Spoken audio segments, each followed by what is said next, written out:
We're hanging out on the Down East Dawn in St. Stephen, New Brunswick. Who knows what time it is? It's time for Lumberjack!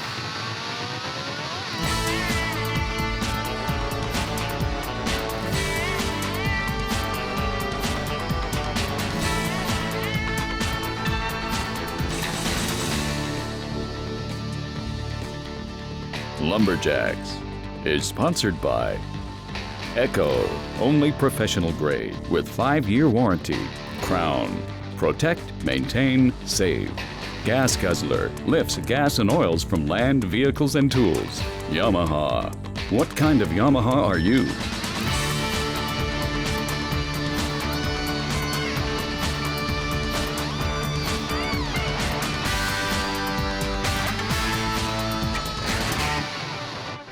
We're just outside of St. Stephen, New Brunswick for their annual Chocolate Festival and their International Lumberjack Competition.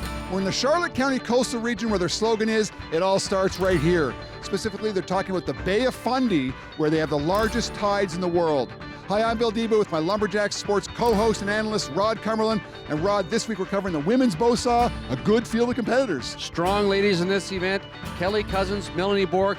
They're all graduates from the Nova Scotia Agriculture College, and they'll be taking on their coach right now, Janet Walker. Now, earlier I mentioned the word international. We have guys from south of the border, north of the border, in the standing block chop solid field. Solid field. We have the best from Massachusetts, Vince Maciel. The best from Nova Scotia, Moyle Conrad. The best from New Brunswick, Marcel Dupuis, and he'll be taking on the best from Quebec, Donald Lambert.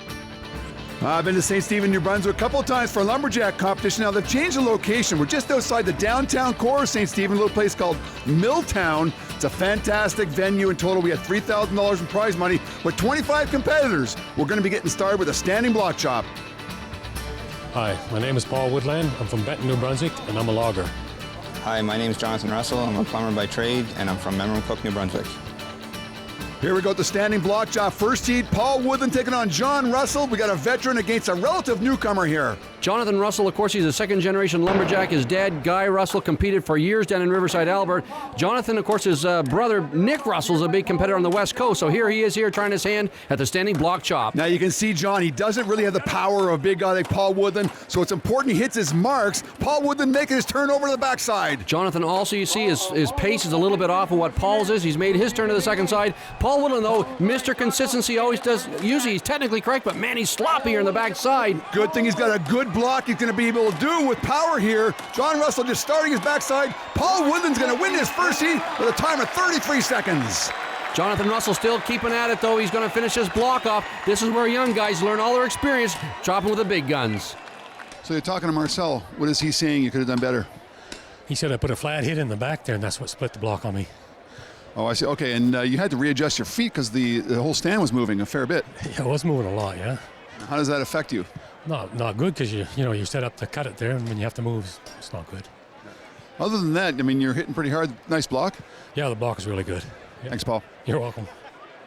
Splitting a block like that is always really challenging for a lumberjack, especially if it's in a place that you actually can't get the chop off. Thankfully for Paul, it was in a spot that he actually finished the chop. Couple of guys from Nova Scotia Agricultural College here. We got Scott Reed taking on Mario Bork. Should be a great heat. Similar styles of chopping here. These guys are usually paired up together because their skill at the standing block chop is quite similar, so we usually try to pair them up with the guys that are at the same caliber. But Mario, you know both these guys because they went to school together, want to beat the other guy. Time to beat is 33 seconds. You see Scott Reed, his axe stuck in the front side before he made his turn on the backside. Oh, he takes a dinger right out the steel there. He's going to pay the price on that one. Some dangerous move there, having a glance like that, but thank heavens it hit the steel and not his leg. Could have been a lot more dangerous for Scott Reed as he gets into the small wood here. Gonna be really close here. Mario trying to drop things off. Mario Bork wins the heat with a 29.65, lowers it, just edging out Scott Reed, and let's gonna have a look at Scott's axe.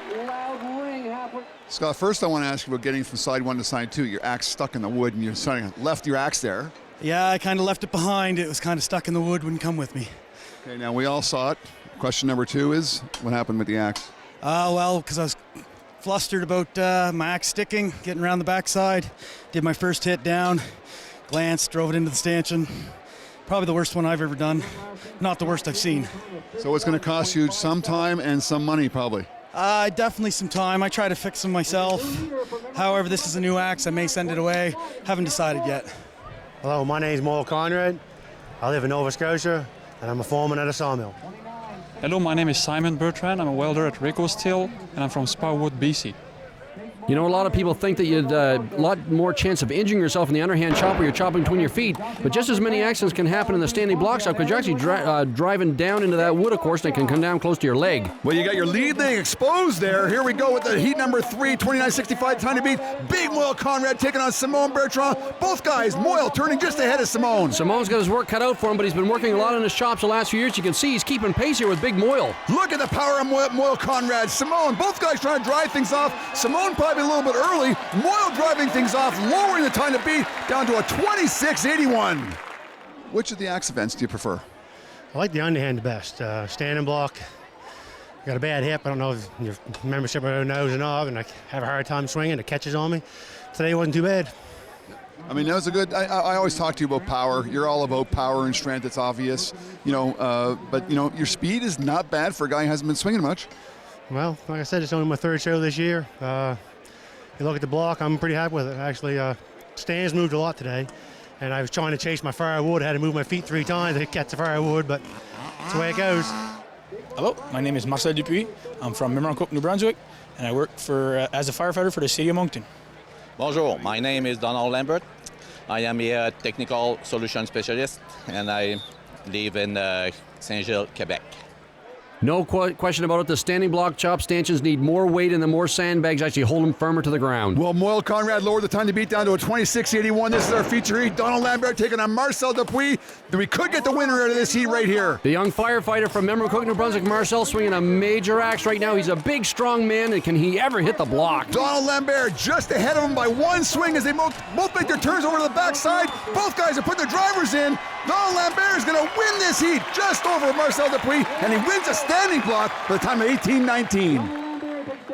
It seemed to me by looking at it that your stand was moving a lot, which means the piece of wood is moving. Is that difficult for you? Well, I didn't pay attention to the stand itself. Let's say that when we're chopping the log and try to hit precisely and be accurate in our shot. So the rest, if it is moving, sure, it is not helping for sure, but I didn't pay attention to it. And your backside was very good. What, you had about 4 or 5 hits in the backside. It was a nice front, which made for an easy back. Yeah, well, it is usually what I do. I try to have a very strong front to go very deep, so the back is less a little bit. Well, the Premier Heat featured the guys that came out on top in this one. Don Lambert from Saint-Gilles, Quebec, finishing first and getting himself 100 points.